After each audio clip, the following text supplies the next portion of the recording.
In the quiet village of Ndemu, where secrets are buried deeper than the roots of the ancient baobab tree, a man's duty to his bloodline led him into a marriage he never chose, and a truth he never imagined.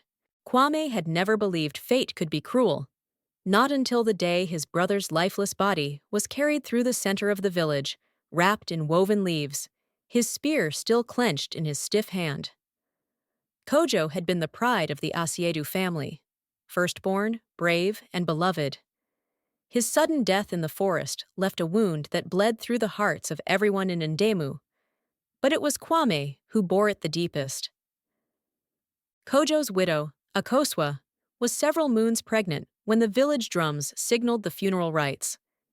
Her tears were silent, her face carved from grief. She wore white cloth, untouched by dye, and walked barefoot to the sacred grounds. In Ndemu, when a man died and left behind a pregnant wife, the tradition was clear. The younger brother must step in, marry the widow, and raise the child as his own. It was how legacies were protected and families preserved. And so, with his heart still heavy, Kwame agreed. Not out of desire, but out of duty. Out of respect for Kojo, and for the ancient customs passed down like sacred heirlooms. The marriage was quiet. There was no singing, no drums, no dancing. Just an exchange of palm wine and nods from the elders.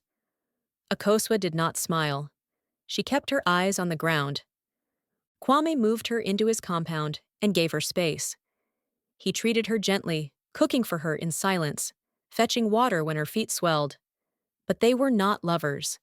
They were two shadows bound by tradition. When the baby came, a boy named Jabari, Kwame held him with trembling hands. He looked into the child's eyes, searching for the face of his late brother. But what he saw instead confused him. The child was lighter than any child in the village. His hair had a soft, foreign curl. His eyes, oddly gray, shimmered with a color Kwame had never seen before. Kojo had been dark-skinned and strong-featured. Kwame shared the same family traits. But this child? He looked like a stranger. Still, Kwame said nothing. He swallowed his doubts and named the child after his grandfather, honoring the lineage. The village celebrated. They said, "Kojo lives on in his son." But late at night, Kwame would stare at Jabari's face and whisper to himself, "Do you?" As the child grew, so did the whispers. Children in the village began to ask questions their parents were too afraid to voice. One afternoon, while collecting firewood, Kwame overheard a group of women near the market. "He doesn't look like the Asiedus. I heard a trader from Abinsi stayed in their hut for 2 weeks while Kojo was away. Akosua was always too beautiful to have just one admirer." The words stung like hornet stings, but Kwame said nothing, until the night he followed her. Akosua had become secretive, slipping out at odd hours under the excuse of fetching herbs or visiting her aunt. That night, when the moon hung low and swollen, Kwame trailed her to the riverside. He kept to the shadows, his breath shallow. There, by the smooth rocks, stood a man. Tall, light-skinned, wearing trader's garb and a charm of strange design around his neck. Kwame watched in silence as the man lifted Jabari into his arms. The boy giggled, rested his head on the man's shoulder, like he knew him, like he belonged to him. Then the man kissed Akosua softly, and she kissed him back. Kwame waited until they parted ways. He walked back home before her and sat outside the hut, staring at the stars. When Akosua returned, he was waiting. "Who is he?" he asked. She froze. Her silence was answer enough. "Tell me the truth." She sank to her knees. For the first time since Kojo's death, she let the tears flow. Not from guilt, but from exhaustion. "His name is Kofi," she whispered. "He was the first man I ever loved, before Kojo. But he left, and I was forced to marry your brother. When Kofi returned, it was already too late. I was already Kojo's wife." Kwame clenched his fists.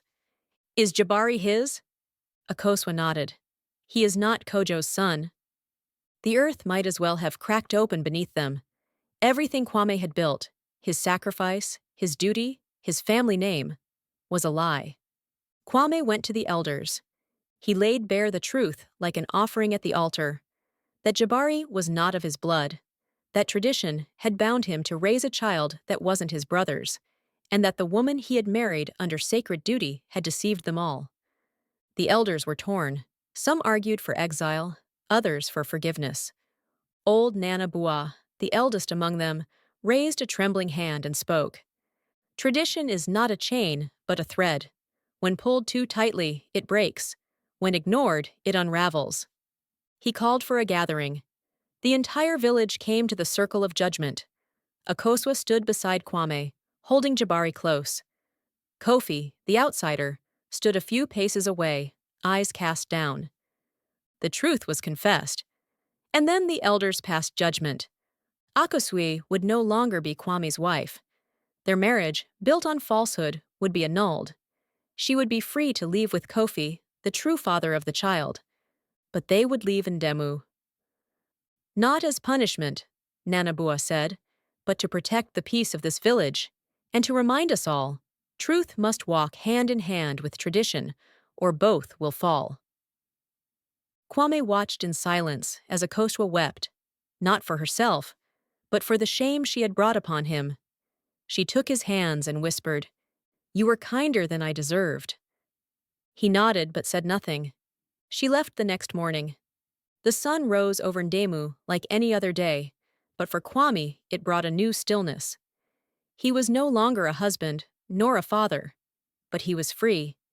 He returned to the land, to the forest paths his brother once walked. He hunted. He healed. And slowly the village embraced him again, not with pity, but with respect. One day, by the river, a young boy approached him. "Are you the man who raised a child that wasn't his?" Kwame smiled.